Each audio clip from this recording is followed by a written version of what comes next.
오늘 우리가 읽으신 하나님의 말씀은 에베소서 2장 19절에서 22절입니다.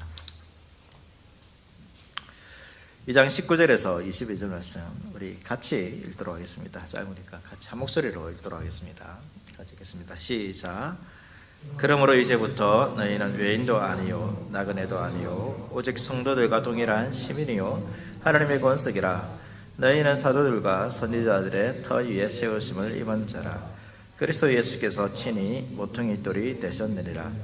그의 안에서 곡물마다 서로 연결하여 주 안에서 성전이 되어가고 너희도 성령 안에서 하나님이 거하실 처소가 되기 위하여 그리스도 예수 안에 함께 지어져 가느니라.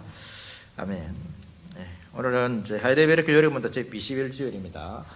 54문답에서 56문답까지 되어 있고, 일기 내용은 이제 교회와 우리가 지금 사도신경 중에서 이제 성부, 성자까지 했고, 이제 성령에 관해서 지난 시간에 했고, 계속해서 성령에 대해서 우리가 살펴보고 있습니다. 오늘은 이제 성령께서 하시는 일들 중에서 교회에 대해서 또 교제, 제사함에 대해서 이러한 부분들을 배우게 됩니다. 말씀드린 것처럼 이제 나는 성령을 믿으며라고 고백하고 있습니다. 이러한 그 다음에 이제 거룩한 교회와 성도의 교제와 죄를 용서받는 것과 몸의 부활과 영생을 믿습니다 되어 있습니다. 그래서 우리가 이것을 성령을 믿습니다라는 부분과 뒤에 나오는 이 고백을 좀 분리해서 이렇게 생각할 수, 그러니까 이건 뒤에 거는 성령과 관련 없는 그런 고백처럼 우리가 생각할 수 있는데 그렇지 않다라고 말씀드렸습니다. 뒤에 나오는 모든 고백들은 성령과 관련된, 그러니까 성령께서 하시는 일이라고 이렇게 말씀드렸죠. 그러니까 이 땅에 교회가 세워지는 것들, 또 성도들이 서로 교제하는 것들, 우리의 죄를 용서받고 우리가 몸이 부활하고 우리가 이 영원한 생명을 얻는 이 모든 사역들이 누구의 사역이라는 것입니까? 성령의 사역입니다. 성령의 사역이고, 그리고 결국 이제 이 성령의 사역들은 이제 보면 우리가 구원받은 이후에 우리가 행하는 모든 신앙생활이죠.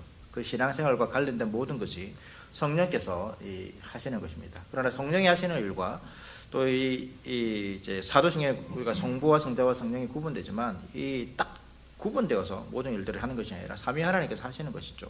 성령의 사역도 결국은 이제 성부와 성자와 함께 이렇게 사역을 이루어 가시는 것이기 때문에 성령만이 하시는 사역이다 이렇게 보아서는 안 된다는 것도 말씀드렸습니다. 21주일에서는 이제 교회와 성도의 교제와 제사함에 대해서 이렇게 가르칩니다. 그러니까 예수님은 이제 하늘로 올라가신 이후에 성령을 보내셨죠. 성령을 보내신다는 것은 그러니까 성령이 단독으로 활동하시는 것이 아니라 성령은 그리스도의 영으로서 그리스도께서 하신 일들을 우리에게 나타내기 위해서, 그래서 다른 표현으로는 이제 그리스도께서 하늘로 올라가셨지만 그리스도께서 모든 사람에게 모든 장소에 임하시는 그 일들이 성령을 통하여서 이루어진 것이라고 우리가 볼 수 있습니다.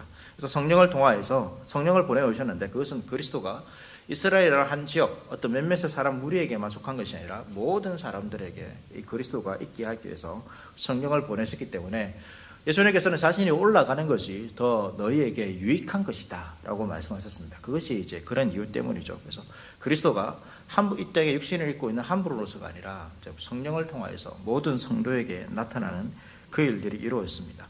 그리고 성령께서 사도들에게 임하셔서 이 복음을 전하게 하시는데 복음 전함을 통하여 가장 먼저 나타난 일이 교회가 세워지는 일이죠. 교회가 세워지게 하셨습니다. 따라서 성령을 고백하는 자들은 자연스럽게 동일하게 교회를 고백하는 것입니다. 이 예수 그리스도를 믿는 것과 구원받는 것과 내가 교회에 속하는 것, 교회가 되는 것은 여러 구분되지 않는다는 것이죠.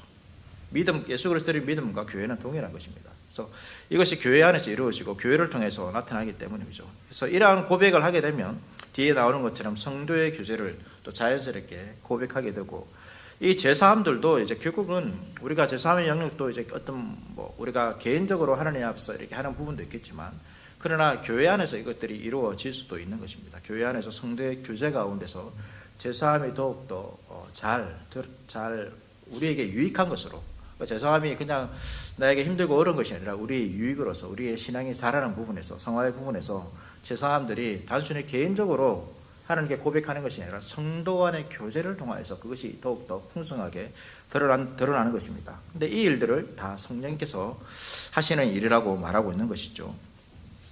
우리가 이제 그 21주일에는 3개가 있는데, 좀 제가 준비하니까 너무 길더라고요. 그래서 하나씩 이렇게 해볼까 지금 생각하고 있습니다. 그래서 오늘은 54문답 교회에 관해서만 우선 살펴보도록 하겠습니다. 54문답 우리 같이 한번 읽도록 하겠습니다. 54문입니다. 거룩한 보편적 교회에 관하여 당신은 무엇을 믿습니까? 나는 하나님의 아들이 세상의 처음부터 마지막 날까지 모든 인류 가운데서 영생을 위하여 선택하신 교회를 참된 믿음으로 하나가 되도록 그의 말씀과 성령으로 자신을 위하여 불러 모으고 보존하고 보존하심을 믿습니다. 나는 지금 이 교회에 살아있는 지체이며 영원히 걸어갈 것을 믿습니다. 아멘.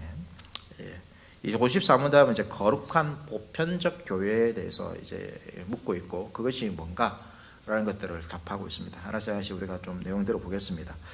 우리가 이제 하이델베르크 요리문답 이런 것들을 이제 하나의 신앙 고백서 이렇게 표현하기도 합니다. 신앙 고백서가 종교개혁 당시에 많이 이제 작성되었습니다. 그러니까 기존에 있던 가톨릭 교회의 잘못된 교리들의 가운데서 성도들을 올바르게 말씀의 진리 가운데로 이렇게 이제 세우기 위해서 종교개혁을 했었던 분들이 또 그 지역마다 필요한 그 신앙 고백서들을 만들었습니다.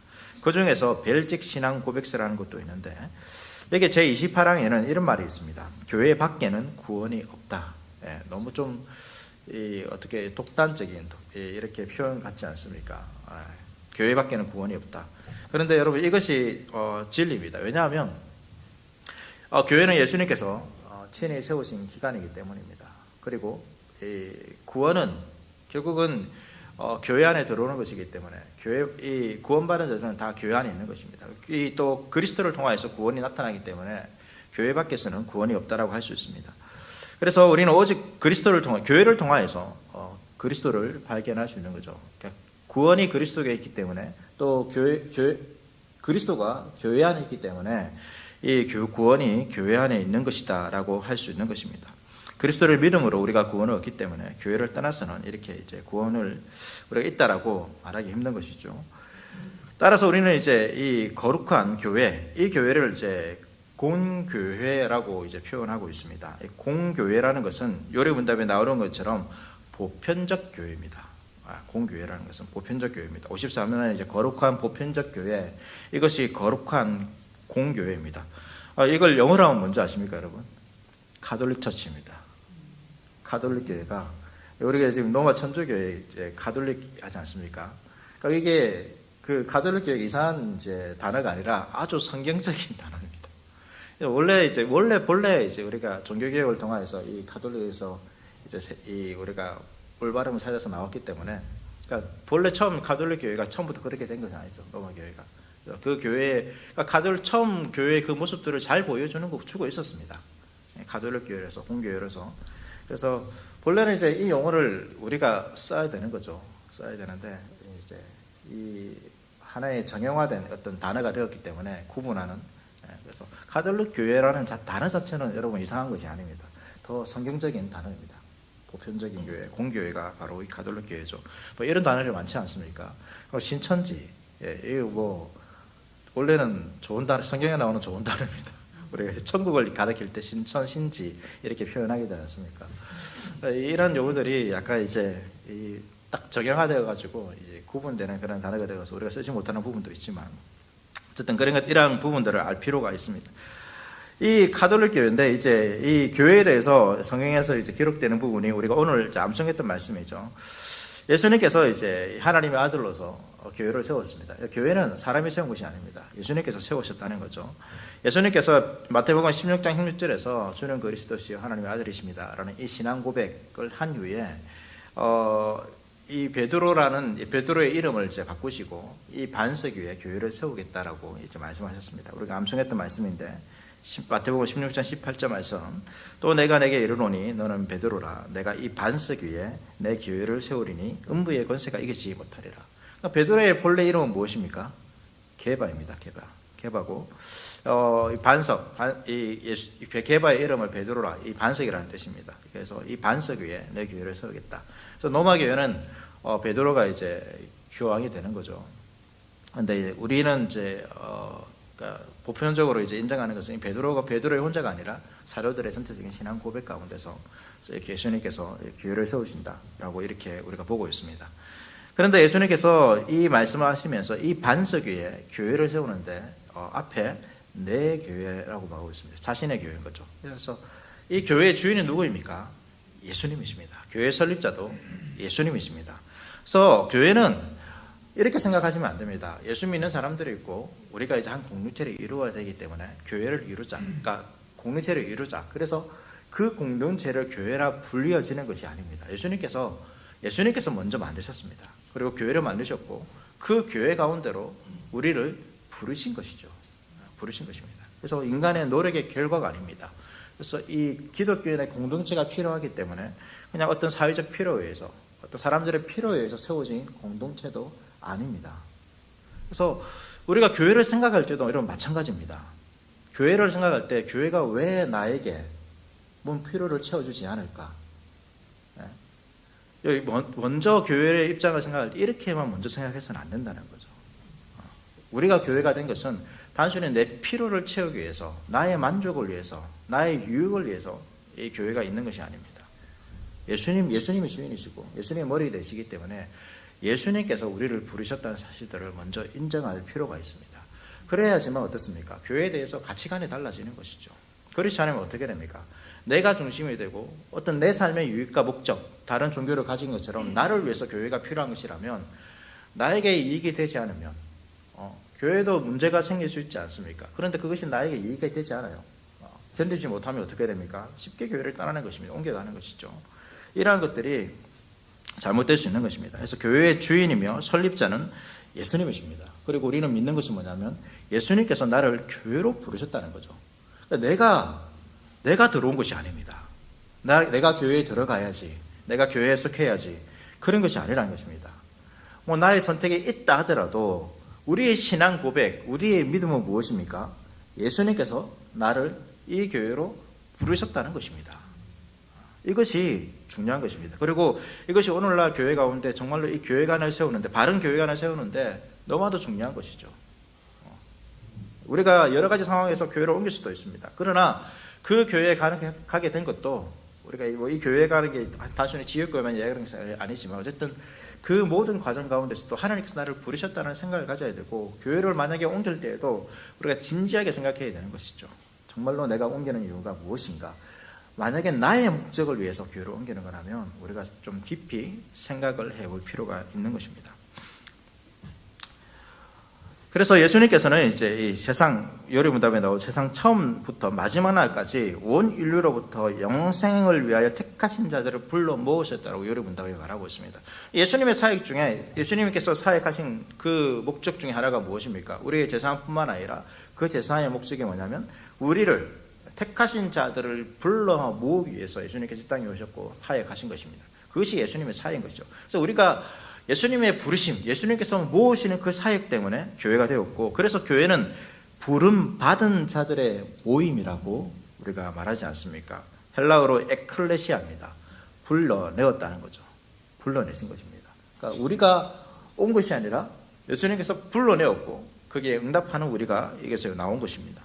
그래서 예수님께서 교회의 절대 주권자이십니다. 머리이시고 우리는 그분의 다스림 가운데 있는 것이고, 그분의 다스림 가운데서 예수님의 주권으로 우리는 영생 가운데 선택되었다는 것을 기억할 필요가 있습니다. 로마서 8장 29절과 30절 말씀 보시면 하나님이 미리 아신 자들을, 그러니까 미리 아신 자들이죠. 또한 그의 아들의 형상을 본받게 하기 위하여 미리 정하셨으니, 미리 정하셨습니다. 선택하셨다는 거죠. 이는 그로 많은 형제 중에서 맏아들이 되게 하려 하심이라. 또 미리 정하신 그들을 또한 부르신 그들을 또한 의롭다 하시고 의롭다 하신 그들을 또한 영으롭게 하신느니라. 예수님을 통하여서 이러한 사역들을 하신 것입니다. 그래서 우리가 알 수 있는 것은 무엇입니까? 교회에 회원이 된다는 것은 아무나 될 수 없습니다. 내가 이 교회에 속하겠습니다. 이런 것은 여러분 그렇게 할 수가 없는 것입니다.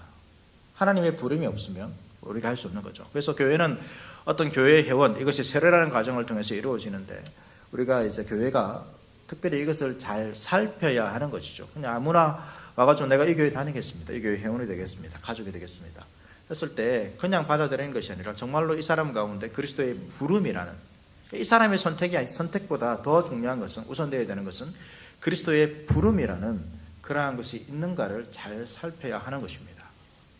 그렇게 될 때 교회가 바른 교회에서 참된 교회에서 제대로 서갈 수 있게 되는 거죠. 그래서 주님의 선택받은 사람들만이 교회의 회원이 될 수 있다는 것을 여러분 기억하셔야 됩니다. 자신의 의지로 되는 것이 아니죠. 주님의 의지로 선택하신 자들입니다. 그들을 세상으로부터 불러내셔서 교회를 이루게 하신 거죠.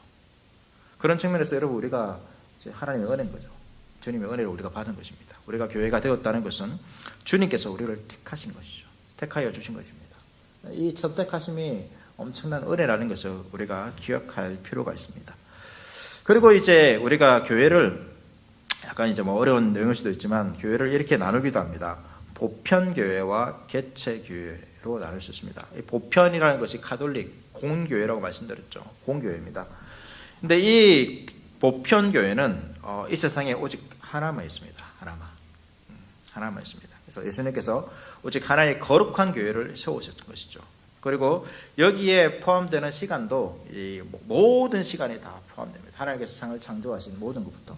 그래서 이렇게 볼 수도 있는 것이죠. 아담과 하와도 무엇입니까? 교회라 볼 수 있는 것입니다. 그래서 구약의 어떤 이제 내용들을 설명할 때도 교회가 신약에 세워졌는데 왜 구약에서도 교회가 있다라고 말하고 있지?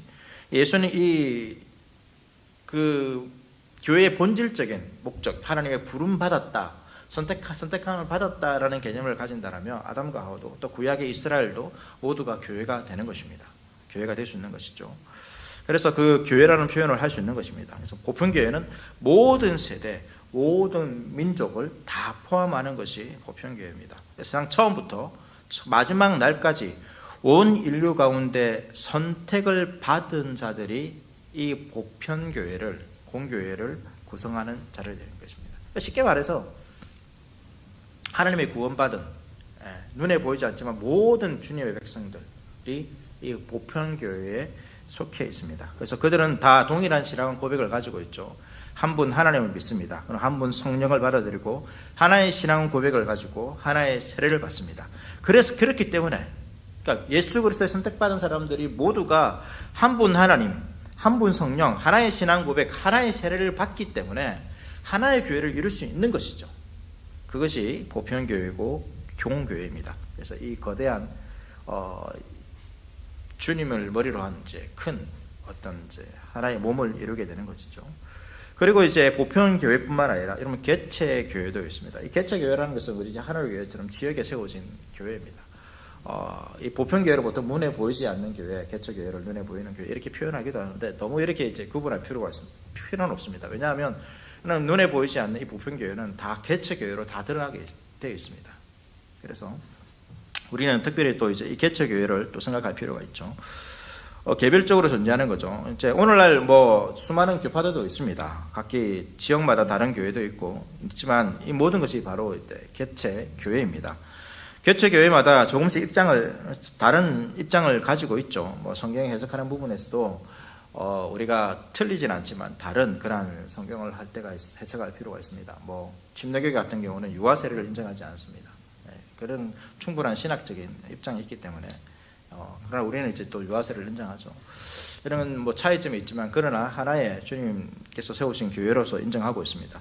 왜냐하면 모두가 어느 정도의 그 합의된 성경의 권위들을 인정하고 있기 때문이고 또 신앙 고백을 동일한 신앙 고백을 가지고 있습니다. 뭐 사도신경만이 아니라 신앙 고백이 많기 때문에 예수님 안에 그 성경 안에서 나온 그 신앙 고백들을 인정하고 또 서로 인정하고 존중해 주는 거죠. 그래서 이러한 교회를 개체교회가 있다는 것을 기억할 필요가 있습니다. 그래서 너무 교단이 나누어지는 것, 뭐 어떤 인간적 욕심에서 나누어진 부분도 있습니다.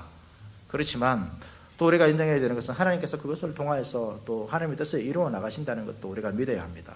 하나님의 구원은 인간이 실패 가운데서도 우리가 실패한다 해가지고 하나님의 구원의 계획들이 무너지지는 않습니다. 그러나 그 실패를 통하여서도 반드시 또 하나님의 뜻을 이루신다는 것을 기억하고 비록 우리가 힘든 일, 뭐 때로는 이제 안 좋은 소식들, 분열됨 이런 이야기를 듣는다 할지라도 또 소망을 가지는 거죠. 더 힘써 우리가 잘못된 부분들을 회개하고 고쳐서 주님께서 이 교회를 통하여서 이루어 나가실 그 구원들을 우리가 바라볼 필요는 있습니다. 또 이제 예수님께서 교회를 세우시기 때문에 이 예수님께서 이 교회에 속한 자들에게 일을 하신다는 것을 우리가 기억할 필요가 있습니다. 오늘 요리분답에도 이제 나오고 있죠. 예수님께서 어떻게 하십니까? 성령과 말씀으로 역사하십니다. 그리고 이들을 보호하고 보존하는 그 일들을 예수님께서 하신다라고 말하고 있습니다. 우리가 외웠던 암송 구절에는 음부의 권세가 이기지 못합니다. 음부의 권세라는 것은 가장 강력한 권세라고 우리가 보시면 됩니다. 그 어떤 강력한 권세도 교회를 무너뜨릴 수 없습니다. 개체교회는 무너지는 걸 우리가 보게 되지만, 그러나 보편교회는 결코 무너지지 않습니다. 우리가 이제 여러분 우리나라의 곳을 보면 어떤 교회가 점점 줄어들고 예수 믿는 사람이 점점 줄어드는 것처럼 우리가 보여집니다. 그렇죠? 그래서 그러나 이제 어떤 그 전체적인 통계를 내면 예수 믿는 사람이 점점 많아지고 있다고 합니다. 세계적으로는. 이것이 어쨌든 사람이 하기 때문에 어떠한 기준에 의해서 이렇게 되지 모르겠지만, 어쨌든 나오는 발표에 따르면 전체적으로는 예수 그리스도를 믿는 사람들이 점점 더 많아지고 있는 그런 상황입니다. 그래서 우리가 우리의 상황만 보는 것이 아니라 주님께서 이 교회를 세우고 가신다. 또 우리나라뿐만 아니라 또 하나님께서 온 세계의 주인이시기 때문에 이 교회가 교회를 세우시고 또 그 교회를 통하여서 하나님께서 그 구원의 역사를 이루신다는 것을 믿을 필요가 있습니다. 그래서 우리가 우리 교회만 보는 것이 아니라 하나님께서 전체 보편교회 가운데서 점점 구원받는 택하신 자들을 반드시 놓치지 않고 하나님께서 구원하시고 그 구원에 이루시고 그것을 완성하셔서 택하신 모든 자들을 부르셔서 반드시 하나님께서 그 나라, 완성된 그 하나님 나라, 완전한 교회를 이루신다는 사실들을 우리가 기억할 필요가 있습니다. 예수님께서 이 교회 가운데서, 교회 안에서 일하시는데, 여러분 그 방식이 뭐냐면 요리문답을 보니까 성령과 말씀입니다. 성령과 말씀. 근데 이 두 가지는 그렇게 구분할 필요가 없습니다. 성령께서 하시는 사역이 결국 말씀의 사역이기 때문입니다. 그래서 말씀은 예수님께서 교회 가운데 일하시는 것은 말씀을 통해서 일하시는 거죠. 그 말씀이 우리 가운데 적용되어지고 또 능력으로 나타나는 것이 성령께서 하시는 일이기 때문에 결국 말씀의 사역이라 볼 수 있습니다. 그렇기 때문에 교회는 뭐에 주의를 기울여야 됩니까? 성령과 말씀에 주의를 기울여야 하는 것이죠. 로마서 10장 14절 17절 말씀 보시면, 그런즉 그들이 믿지 아니하는 일을 어찌 부르리요? 듣지도 못하는 일을 어찌 믿으리요? 전파하는 자가 없이 어찌 들으리요? 보내심을 받지 아니하였으면 어찌 전파하리요? 기록된 바 아름답도다 좋은 소식을 전하는 자들의 발이여 함과 같으니라. 그러므로 믿음은 들음에서 나며 들음은 그리스도의 말씀으로 말미암았느니라 라고 말하고 있습니다. 이 말씀 우리가 보통 이제 전도할 때 이렇게 많이 쓰지만, 우리가 이제 전파한다 이런 것들은 먼저 성경에서 1차적으로는 그 말씀을 전하는 것입니다. 설교하는 것에 가깝습니다. 그리고 그것이 확대되어서 우리가 전도로 표현될 수 있지만, 이 말씀을 전파하는 자를 보내는 것이죠. 이것이 말씀을 전하는 사람들입니다. 목사들, 오늘날의 목사들이고 당시에는 사도들이죠. 그 사도들을 통하여서 복음을 전해지고, 그 복음을 들을 때에, 그리스도의 말씀을 들을 때에 어떻게 됩니까? 믿음이 생기는 것입니다. 어떤 믿음이 생기는 것입니까? 우리가 오늘 하이델베르크 요리문답을 따지면 오늘 우리가 배웠던 이것을 믿는 것이죠. 오늘 요리문답도 보시면 알겠지만 여러분 다 믿는 것입니다. 교회가 이러한 것을 믿는 것입니다. 여러분 믿는다는 것은 무엇입니까? 우리의 경험이나 내가 경험해 보니까 교회가 이런 곳이야, 이런 것이 아니라는 거죠. 내가 기준이 아니라 믿는다는 것은 하나님께서 이루신 것을 우리가 믿는 것입니다. 그것이 실제적으로, 여러분 믿는다는 것은 실제적으로 지금 우리에게 경험되지 않는 부분도 있죠. 그렇지 않습니까? 우리가 성경 말씀을 믿습니다. 근데 그 모든 것들이 우리의 삶 가운데서 다 경험되어집니까? 그렇지 않죠. 경험되어지지 않기 때문에 여러분 안 믿는 것 아니지 않습니까? 그건 믿습니다. 왜? 그것이 하나님께서 하신 일이기 때문에. 교회도 마찬가지죠. 교회가 이런 곳입니다 라고 이제 우리가 말합니다. 우리가 주일 오후에도 배우지 않습니까? 교회가 이런 곳입니다. 근데 때로는 우리가 경험되지 못한 그러한 일들이 있습니다. 정말 교회가 이런 것입니다. 나 이거 경험하지 못했는데. 그런데 이 교회에 대한 고백도 무엇입니까? 내가 경험했기 때문에, 뭔가 우리 교회 가운데 가능성이 있기 때문에 교회는 이런 곳입니다라고 우리가 믿는 것이 아니라, 그래서 선택적으로 믿는 것이 아니라 어떻게 믿는 것이죠? 하나님께서 교회를 이런 곳으로 세우셨기 때문에 우리가 그런 곳이라고 믿는 것입니다. 신앙 고백은 그런 것이죠. 믿음입니다. 그런데 그 믿음이, 교회에 관한 믿음이 어디서 생기는 것입니까? 그리스도의 말씀을 통해서 생기는 것입니다. 교회는 이런 곳이야. 교회는 하나님께서 베푸시는 그 은혜가 보호고 있고 보존도 있고 하나님의 어떤 은혜도 있고 자비도 있고 여러 가지 일들이 있는데 우리가 그것을 어떻게 받는 것입니까? 믿음으로 받는 것이고 그것이 말씀으로 된다라고 오늘 사도 바울은 말하고 있는 것입니다. 그래서 우리는 어떻게 됩니까? 말씀을 전하는 자는, 저와 같은 목사들은 말씀을 전하기 위해서 여러분 준비를 열심히 해야 되는 거죠. 성실하게 준비하고 전해야 됩니다. 그리고 회중들은 어떻게 해야 됩니까? 여러분들은 그 말씀을 잘 경청하는 거죠. 듣는 것입니다. 말씀을 듣는 것이 여러분 중요합니다. 그리고 그 말씀을 들음으로 우리가 믿음을 가지는 것은 우리의 지식의 여부에 달린 것보다는 어디에 있습니까? 성령께서 하시는 것입니다. 성령을 의지하며 말씀을 듣는 것이죠. 우리가 개인적으로 사람들마다 이런 차이가 있을 수 있습니다. 또 개인에게도 어떤 연령에 따라서 차이가 나타날 수도 있죠. 그러나 우리가 누구를 의지하는 것입니까? 교회는 이 말씀이 우리에게 적용되는 것이 어떤 개개인의 어떤 사람의 성향보다는 어떤 경험보다는 능력보다는 성령을 의지하는 거죠. 성령을 의지할 때 그 말씀이 우리 가운데 적용되어지고 또 믿음으로 드러난다는 것을 기억할 필요가 있습니다. 왜 그렇습니까? 예수님께서 교회 가운데 그렇게 일하시기 때문입니다. 말씀과 성령으로 일하십니다. 그래서 우리는 항상 이 말씀, 교회가 변화되어지고 또 주님께서 교회를 통하여 이루신 그 일들이 드러나려고 할 때 어떻게 해야 되죠? 말씀과 성령을 의지하며 나갈 때 교회는 그렇게 변화되어지고 그리스도에게까지 자라게 되고 그리스도의 풍성함이 충만함이 드러나는 교회가 된다는 것을 우리가 기억할 필요가 있습니다. 그리고 우리가 교회를 바라볼 때 때로는 안타까운 부분이 있죠. 왜 그렇습니까? 예수님께서 세우신 어떤 신적인 기관이지만 그러나 아직까지 그곳에 모인 사람들은 어떻습니까? 완전하게 변화된 완전한 자들이 아니기 때문입니다. 타락한 죄의 모습들이 있습니다.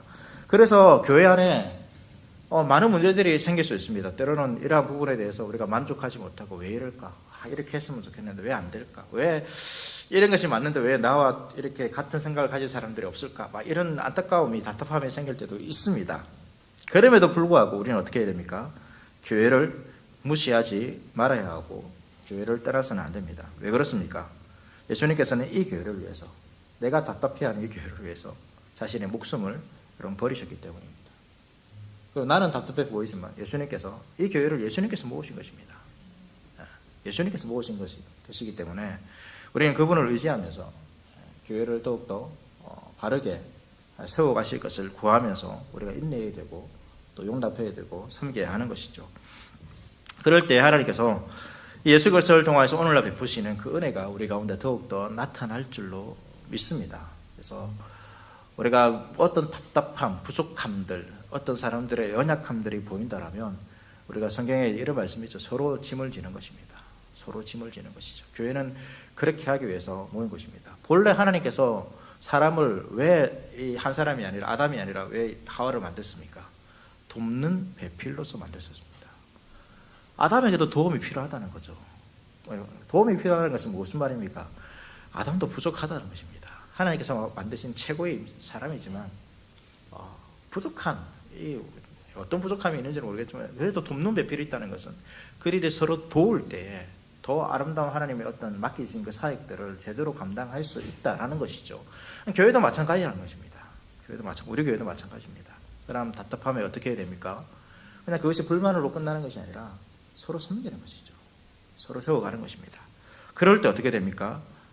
그러한 마음도 이제 하나님께서 말씀과 성령을 통해서 이루시고 그 교회가 더욱더 주님 안에서 주님께서 세우신 교회의 모습으로서 성장하게 되는 것입니다.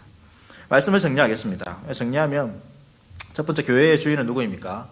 예수님이십니다. 우리가 교회에 속하게 된 것은 어떻게 된 것입니까? 나의 결심이 아닙니다. 주님께서 나를 부르셨다는 사실입니다. 그럼 이것을 인정하셔야 됩니다. 믿으셔야 됩니다. 우리는 예수님의 부름을 받은 자들입니다. 불러서 왔기 때문에 여러분 내가 스스로 결정해서 이 교회에 대해서 판단한다든지 교회를 떠난다든지 이러한 모습대로 해서는 안 됩니다.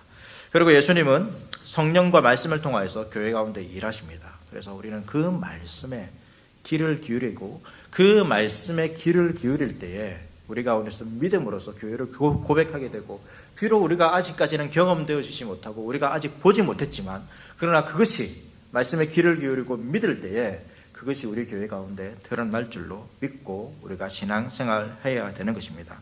그럴 때에 하나님께서 예수 그리스도를 통하여서 내 교회를 세웠다.